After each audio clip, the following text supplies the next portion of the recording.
ये समझना है कि हमारे यहाँ जो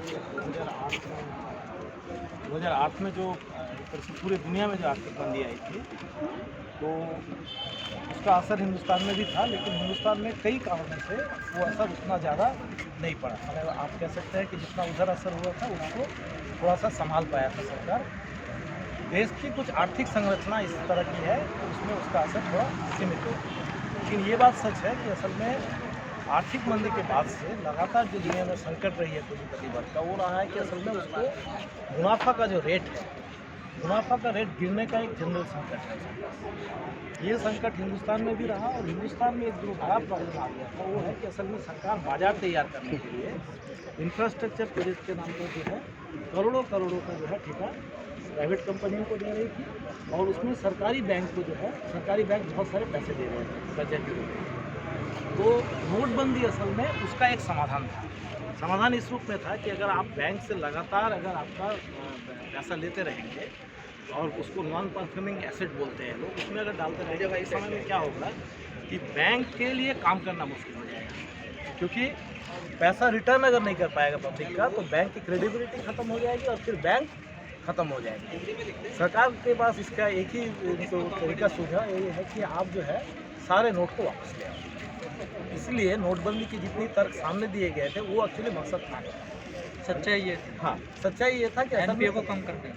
नहीं, एनपीए तो हो गया, लेकिन असल में बैंक में पैसा नहीं है। ठीक है, वो दे दिया है उनके जो भी औद्योगिक मित्र हैं, और खासकर ये गवर्नमेंट आने के बाद उसमें थोड़ा रफ्तार और बढ़ गया।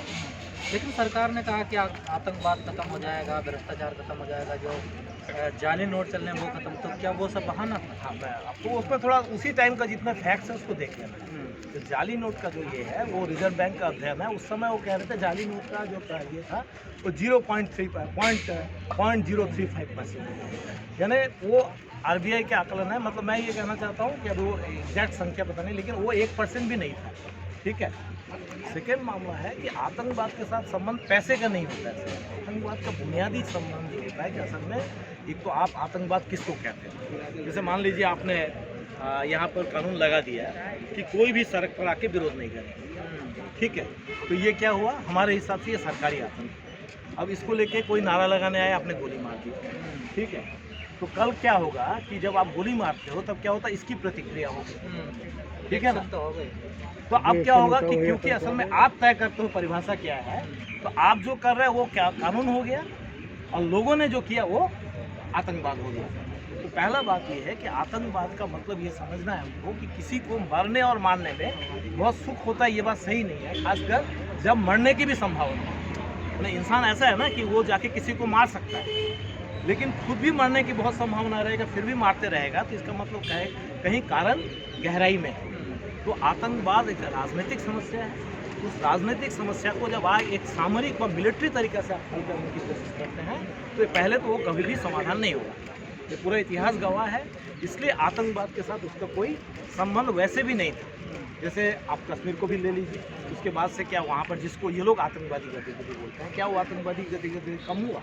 नहीं, ये गलत बात है, ये बेवकूफ़ी भरा बात है। कहते हैं कि पत्थर फेंकने से नोट मिलता था, यही था ना। लेकिन पत्थर फेंकने के बदले में जब आपको गोली का शिकार होना पड़ेगा, तो कौन बेवकूफ़ जाके 500 रुपया 1000 रुपया के लिए आपका पत्थर फेंके? तो ये तो इसका कोई मतलब ही नहीं था, ये इनका राजनीतिक सेकने का था। तीसरा जो ये लोग बोल रहे थे, और उसमें कुछ हद तक दम है, उनका ये एक मकसद है कि असल में आज के समय जो है दुनिया, वो असल फाइनेंस कैपिटल का समय है, यानी उद्योगपति राज नहीं करता है, बैंक की जो पूंजी है वो पूरे दुनिया को राज करता है। तो जितनी चीज़ें बैंक के ट्रांजेक्शन्स के जैसे होगा, तब क्या होगा कि उनके लिए फायदा है, ठीक है। तो वो चाहते थे कि एक फॉर्मल इकोनॉमी ज़्यादा से। तो क्या जो सरकार का मकसद था नोटबंदी करने का, क्या उसमें वो सफल हुई? नहीं, वो भी नहीं हुआ। हैरानी की बात, हैरानी मैं नहीं बोलूँगा, मतलब वो बात ये है इसलिए नहीं हो पाया क्योंकि आपकी देश की जो अर्थनीति, जैसे हमारे यहाँ एक बड़ा सेक्शन क्या है, छोटे उत्पादक, स्मॉल प्रोड्यूसर्स, ठीक है। तो ये अमेरिका जैसे कंट्री नहीं है, यूरोप जैसा कंट्री नहीं है, वहाँ एक अलग तरह से पूंजीवाद का विकास हुआ, यहाँ अलग तरह के।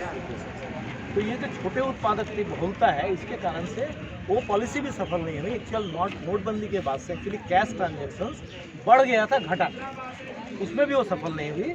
लेकिन आप ये बोल सकते हैं उसका एक मकसद था। सेकेंड जो मामला है, इससे एक फ़ायदा जो है कि अपने यहाँ क्या है कि हमारा, अगर आप टैक्स सिस्टम को देखेंगे, सारे चीज़ों में देखोगे कि हम लोग टैक्स चोरी के मामले में हमारे देश के उद्योगपति बहुत ऊपर है। ठीक है, टैक्स तो इनफैक्ट क्या होता है, गवर्नमेंट के जो कर्मचारी वही देते हैं, अदरवाइज टैक्स असल में आप देखो तो बहुत कम है। और जो डायरेक्ट टैक्स बोलते हैं, जो प्रॉपर्टी के ऊपर टैक्स आता है, प्रॉपर्टी के ऊपर टैक्स असल में बहुत कम है। जितने टैक्स लेते हैं वो इनडायरेक्ट टैक्स लेते हैं। इनडायरेक्ट टैक्स मतलब जनता के ऊपर आता है। जैसे आप पेट्रोल का देख लीजिए, 18 रुपया का अंतर्राष्ट्रीय बाजार में इसकी कीमत है। उसको जब आप शोधन करते हैं 1 रुपया 1.5 रुपया लगता है, या 2 से 3 रुपया आपको जो है डीलर्स को देना पड़ता है। वो पड़ता है आपका 21-22 रुपया। आप कितना में खरीदते हैं? 80 रुपया में खरीदते हैं। तो इनडायरेक्ट टैक्स का परसेंटेज बहुत ज़्यादा है, डायरेक्ट टैक्स के परसेंटेज। लेकिन सर, विपक्ष के लोग कह रहे हैं कि नोटबंदी ने देश की कमर तोड़ दी, अर्थव्यवस्था बिल्कुल डूब गई, जीडीपी बिल्कुल माइनस में चली गई। ये नोटबंदी की बदौलत से हुआ। मतलब नोटबंदी क्या होता है कि असल में पहले से जो कंडीशंस है, पहले से और कई कारणों से कंडीशंस खराब थी, मैं उसको जिक्र करूँगा। लेकिन नोटबंदी क्या किया कि एक बेसिक जो काम किया कि असल में कैश में ट्रांजेक्शन जो है छोटे कारोबार में होते हैं, इसको समझना है। ठीक है, और अपने यहाँ रोजगार में ज़्यादातर लोग छोटे कारोबार में लगे हुए हैं। तो आपने जैसे ही ये नोटबंदी किया तो पहला तो असर हुआ कि जिनके पास कम पूंजी होती है, जब उनके पास 10 दिन, 15 दिन, 20 दिन या 1 महीना अगर उनका काम नहीं चलेगा तो उनके लिए वापस जो है पूंजी इकट्ठा करके काम चलाना मुश्किल होता है। इसलिए उसका एक लॉन्ग टर्म इम्पैक्ट क्या है कि असल में छोटे कारोबार जो है असल में वो खत्म हुआ व कम हुआ। ठीक है, एक इस रूप में क्या हुआ, ये देश की इकोनॉमी को बर्बाद किया। दूसरा इसका संबंध क्या है कि जो लोग नहीं समझ पाते हैं कि असल में छोटे कारोबार बंद होने का एक मतलब ये हुआ कि छोटे कारोबार के ऊपर जो लोग निर्भर हैं, वो जो सामान की मांग करते हैं, ठीक है, उसकी उत्पादन भी कम हो जाएगा। यानी गरीबों के पास पैसा देना असल में सिर्फ गरीबों के लिए ज़रूरी नहीं है, मध्यम वर्ग के लिए भी ज़रूरी है। क्यों? क्योंकि उससे क्या होगा कि जो मांग पैदा होगी उस मांग से कई तरह के आपके रोजगार सृजन होंगे। तो इसलिए क्या है कि नोटबंदी ने एक बड़ा कदम लिया था कि छोटे उद्योगों को थोड़ा तबाह करने के एक दिशा में एक कदम। Thank you sir. नोटबंदी तो आप विफल मानते हैं, सफल मानते हैं? नहीं, हमारे असल में सफलता विफलता को ये समझना है कि आप किसके नज़र से देखते हो। अगर जनता के नज़र से देखो तो असल में ये तो पूरी तरह बेकार है।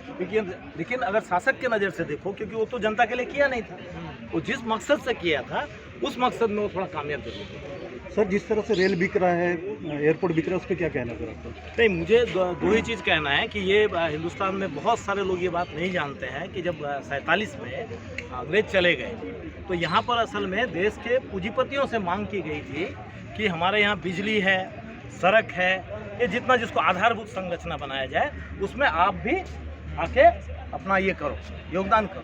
तो उन्होंने कहा कि नहीं भाई, ये हम नहीं करेंगे, ये सरकार करेगी। ठीक है, तो सरकार का मतलब क्या है कि सरकार जनता से जो टैक्स वसूलता है उसके बदले में ये सारे कारोबार को खड़ा करे। अब जब सब बन गया, सब कुछ हो गया, जिसमें इतने साल का पैसा लगा, वो जब बनने के बाद अब कह रहा है कि अब सरकार को क्या ज़रूरत है, अब ये पूंजीपतियों को दे दे।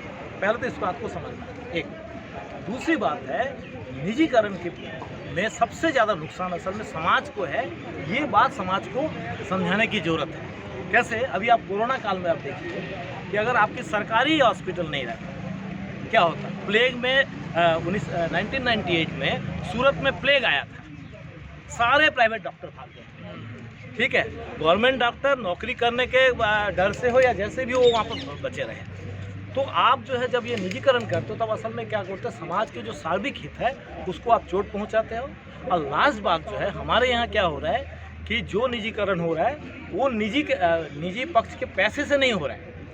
सरकार उनके लिए बाजार भी तैयार कर देता है। जैसे सरकार हॉस्पिटल नहीं तैयार करती है, लेकिन अलग अलग हॉस्पिटलों में जो प्राइवेट हॉस्पिटल बनते हैं उसके लिए असल में ग्राहक को पैदा कर देती है। सरकारी कर्मचारियों को बोलते हैं वहाँ इलाज करो। ठीक है, दूसरा, ज़मीन से शुरू करके सारे चीज़ों में उनको सहूलियत भी दी जाती है।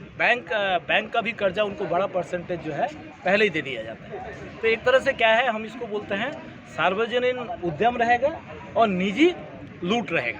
कई जगह ये कह रहे हैं कि हम सीधा ही लूटेंगे।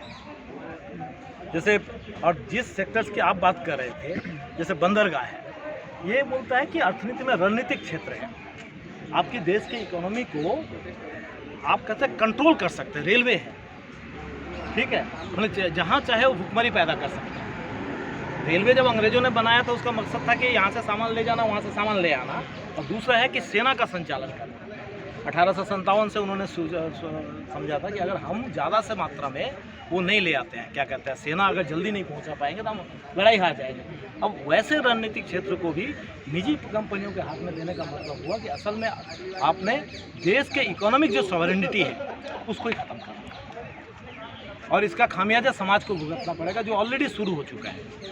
कि प्लेटफॉर्म का टिकट कई जगह 50 रुपये कर दिया है, जो लाभकारी रूट नहीं रहेगा, जैसे हम लोग 5-6 रुपये में कई जगह सफ़र करते हैं लोकल ट्रेन, वो सबको धीरे धीरे घाटा हो रहा है चिल्ला के, हाँ, उसको बंद करवाएंगे।